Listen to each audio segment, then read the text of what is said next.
But I would say that what motivated me eventually to break my silence was the piercing eyes of young Palestinians.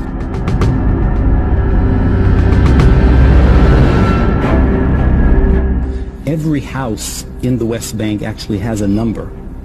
Each and every house has a number. So we would open up the maps and look at the specific house that looked into the right place that we had to enter, a city center or a road. And after we would verify that the house has the best parameters, windows, and geographical area, we made sure the people in the house were innocent.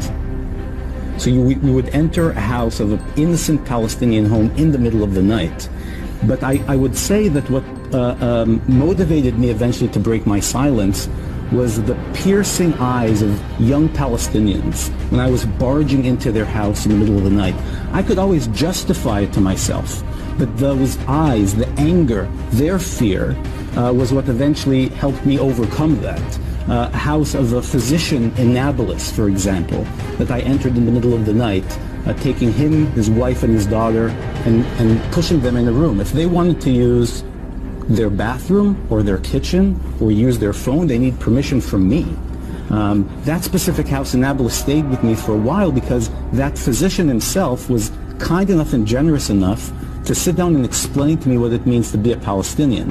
And I thought that I was a good moral soldier, that I was actually helping entrench the occupation in that. I have a new unit in town. They just finished training. The first time they're deployed, you don't want the first arrest operation they carry out to be the real thing. So you send them on a mock arrest before. You choose the most peaceful, quiet Palestinian village in the area where you serve, open an aerial photo of the village, choose a random house in the village, pick up the phone, call the Secret Service, make sure that the guy living in the house you've chosen randomly is innocent, and that by operating on him, you are not interfering in intelligence gathering operations that the Secret Service has in the area.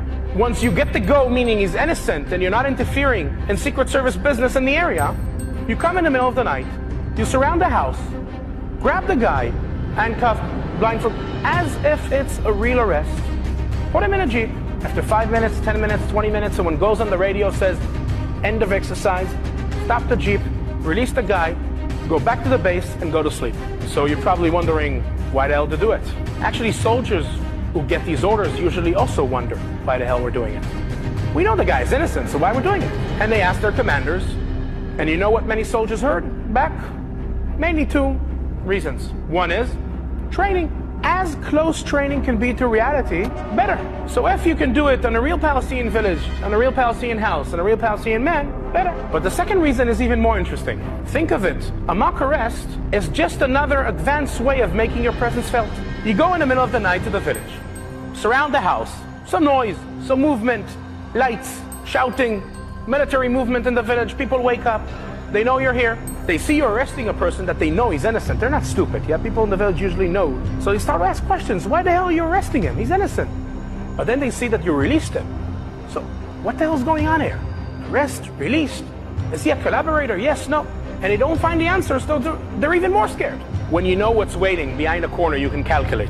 When you have no idea what's waiting around the corner, that's when you're really terrified, right? Because when the goal is intimidation, the lack of logic is the perfect logic. Prevention is a reality of constant intimidation of everyone, everywhere, all the time. There is nothing a Palestinian can do in order not to be intimidated.